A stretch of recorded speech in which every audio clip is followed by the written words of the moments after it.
বিভিন্নভাবে আমাদের ডাকাতিয়া নদীতে যে অবৈধ বাঁধগুলো দেওয়া আছে, আমরা চাই এই আমাদের পানির প্রবাহগুলোর ভালোভাবে চলুক। আমাদের বিভিন্ন জায়গায় যে পানির ফ্লোটা বাধাগ্রস্ত হচ্ছে, এই জিনিসটা আমরা আইডেন্টিফাই করছি এবং আমরা উপজেলা প্রশাসনের পক্ষ থেকে আমাদের সর্বোচ্চ সহযোগিতা থাকবে এই বাঁধগুলো আমরা অপসারণ করব।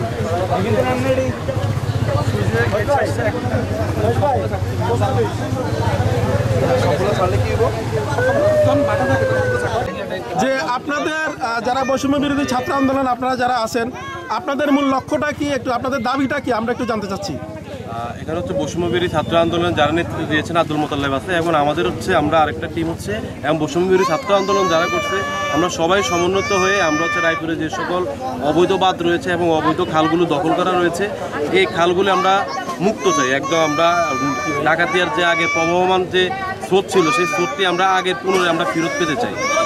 সেটার জন্য হচ্ছে আমাদের যখন যে আন্দোলন করা প্রয়োজন সেই আন্দোলন আমরা করব। আমরা হচ্ছে আজকে সূচনা করলাম, এখান থেকে আমাদের শুরু, এবং এরপরে হচ্ছে আমরা আজকে প্রশাসনকে জানাবো, প্রশাসন কী সিদ্ধান্ত দেয় আমাদেরকে জানাবে, এর পরবর্তীতে আমরা আমাদের সিদ্ধান্ত আমরা জানিয়ে দেবো। এটার নিচে কি বাসা কঞ্চি আছে নাকি? বাসা বেড়া আছে?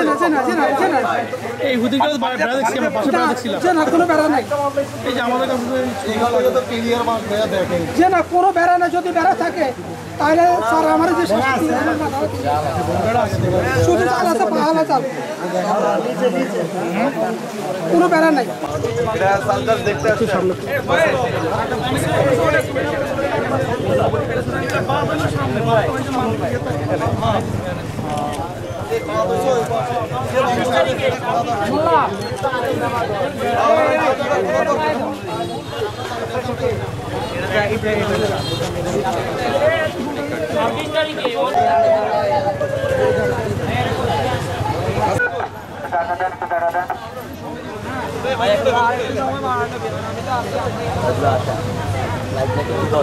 যেগুলো সলভ করতে পারবো, যেগুলো আমাদের যেহেতু আমাদের বন্যা পরিস্থিতিটা এখন বর্তমানে আমাদের আজকে যেগুলো আমরা সলভ করতে পারবো, আমাদের আজকে প্রায়োরিটিটা হচ্ছে সেটা।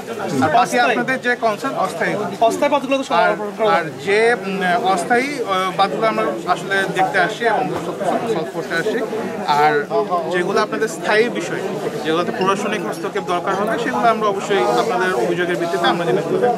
ঠিক আছে।